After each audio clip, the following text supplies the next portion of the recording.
ಇನ್ನು ಹಾಸನದ ಜಿಲ್ಲಾಧಿಕಾರಿಗಳು ಸಾಮಾನ್ಯ ಜನರ ಜೊತೆಗೇನೆ ಹಾಸನಾಂಬೆಯ ದರ್ಶನವನ್ನ ಮಾಡಿದ್ದಾರೆ.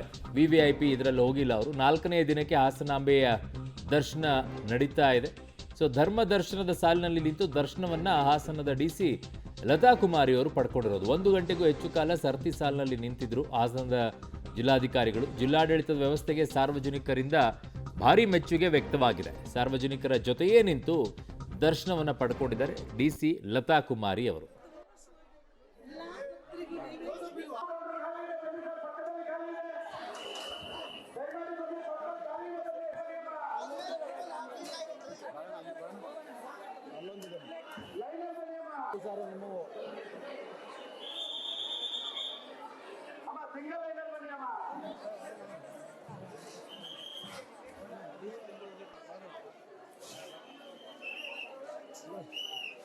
ನಾವು ಸಾಮಾನ್ಯರ ಕಷ್ಟಗಳು ಅರ್ಥ ಆಗಬೇಕು ಅಂದರೆ ನಾವು ಸಾಮಾನ್ಯರ ರೀತಿಯಲ್ಲಿ ನಡ್ಕೊಂಡಾಗ ಮಾತ್ರ ಸಾಧ್ಯ.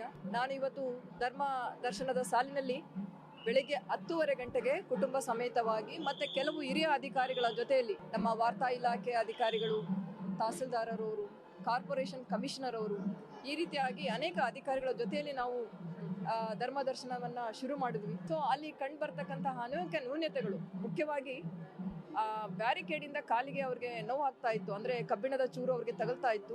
ಕೆಲವು ಕಡೆ ಈ ಹಿಂದೆ ನಾವು ಅದನ್ನು ಸರಿಪಡಿಸಲಿಕ್ಕೆ ಪ್ರಯತ್ನ ಮಾಡಿದ್ವಿ, ಆದರೂ ಕೆಲವು ಕಡೆ ಬಿಟ್ಟು ಹೋಗಿತ್ತು. ಇನ್ನು ಕಸದ ಸಮಸ್ಯೆ, ಪ್ಲಾಸ್ಟಿಕ್ಗಳ ಎಲ್ಲಂದ್ರಲ್ಲೇ ಎಸೆದಿರೋದು, ಈ ರೀತಿಯಾಗಿ ಮತ್ತೆ ಸ್ವಚ್ಛತೆ ಕಡೆ ಹೆಚ್ಚಿನ ಆದ್ಯತೆ ಕೊಟ್ವಿ. ಅದರ ಜೊತೆಯಾಗಿ ನಮಗೆ ಕೆಲವು ಮಹಿಳಾ ಭಕ್ತಾದಿಗಳು, ಅದರಲ್ಲೂ 65 ವರ್ಷ, 67 ವರ್ಷ, 77 ವರ್ಷದವರು ನಮಗೆ ಕೇಳಿದ್ದು, ಮೇಡಮ್ ನಮಗಾಗಿ ಒಂದು ಸಪ್ರೇಟ್ ಸಾಲನ್ನು ಮಾಡಿ, ಯಾಕಂದರೆ ಇದು ಎಷ್ಟು ಸುತ್ತು ಹಾಕಿ ಹೋಗಬೇಕು, ಈಗ 77 ವರ್ಷ 70 ವರ್ಷ ಮಂಡಿ ನೋವಿದೆ, ಸುತ್ತಲಿಕ್ಕೆ ಕಷ್ಟ ಆಗ್ತಾ ಇದೆ ಅಂತ ಹೇಳಿ.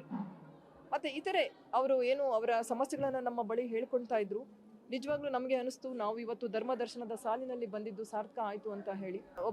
ನಾವು ಸಾಮಾನ್ಯರೇ, ಸಂವಿಧಾನದ ಮೇರೆಗೆ ನಾವೆಲ್ಲರೂ ಸಮಾನರು. ಆದಾಗ್ಯೂ ಇನ್ನೂ ತಾಯಿ ಹಾಸನಾಂಬೆ ಎದುರುಗಡೆ ನಾವಂತೂ ಇನ್ನೂ ಅವರ ಎಲ್ಲರೂ ಸಮಾನವಾಗಿ ಸೊ ಗುಡ್ ಇನಿಷಿಯೇಟಿವ್. ಆ ರೀತಿಯಾಗಿ ಹೋಗಿ ತೆಗೆದುಕೊಳ್ಳೋ ದರ್ಶನ ಮಾಡೋದ್ರಿಂದ ಅಲ್ಲಿ ನಿಜವಾದ ಸಮಸ್ಯೆಗಳೇನು ಅನ್ನೋದು ಅವ್ರಿಗೆ ಗೊತ್ತಾಗತ್ತೆ. ಆ ಜಾಗದಲ್ಲಿ ಸರತಿ ಸಾಲಿನಲ್ಲಿ ನಿಂತು ಹೋಗ್ತಾ ಇದ್ದಾಗ ಆಮೇಲೆ ಸಾರ್ವಜನಿಕರಿಗೂ ಅನಿಸುತ್ತೆ, ಓಹ್ ಗುಡ್ ಅಂತ ಹೇಳಿ. ಅವರೆಷ್ಟೇ ನಿಂತ್ಕೊಂಡು ತೊಂದರೆ ಅನುಭವಿಸಿದ್ರು ಕೂಡ ಓಹ್ ಅವರೇ ಬಂದಿದ್ದಾರೆ ಬಿಡು ಅನ್ನುವಂಥ ಮನಸ್ಸಿಗೆ ಸಮಾಧಾನ ಇರುತ್ತೆ.